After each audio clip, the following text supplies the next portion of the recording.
Mr. and Mrs. Wiley lived in a pretty cottage in a village. They kept a few hens and a goat. Mrs. Wiley was known for making the best cakes and pies in the village. Sometimes she would sell the eggs and some milk as well. Mrs. Wiley's hens scratched around the yard, looking for seeds and worms. They never went out of yard or caused any problems. They laid eggs regularly and were very well behaved. Mrs. Wiley's goat was called Fanny. She lived in a pen and was well fed and groomed. She had a great opinion about herself because she was pampered, while the hens were not given any special treatment. I have a special mash prepared for my meals, girls, as she told the hens in a very superior voice. I don't have to scratch around in the dirt for my food. Poor you. The hens ignored her most of the time. But one day Mallow, the chief hen, got mad at her. Shut up, Fanny.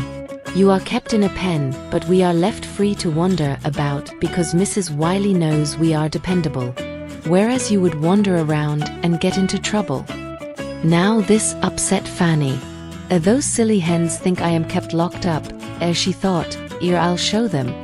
So one day, when Mr. and Mrs. Wiley were out, Fanny found the gate of the pen loose. She pushed it open and came out into the yard. Those silly hens think I can't find food for myself.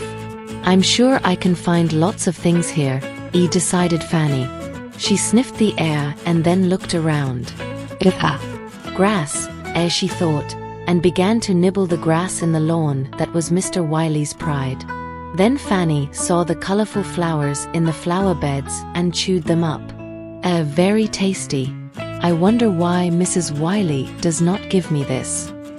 As she went around the yard, she found more colored things hanging on the line. Wow. These must be tasty too. Thought Fanny, and she began to eat the clothes hung out to dry. When Mr. and Mrs. Wiley returned, they were horrified with what they saw.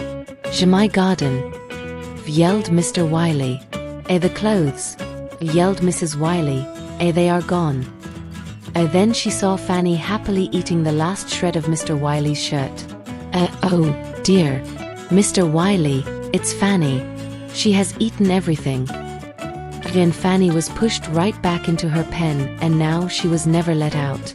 Hens laughed in corner.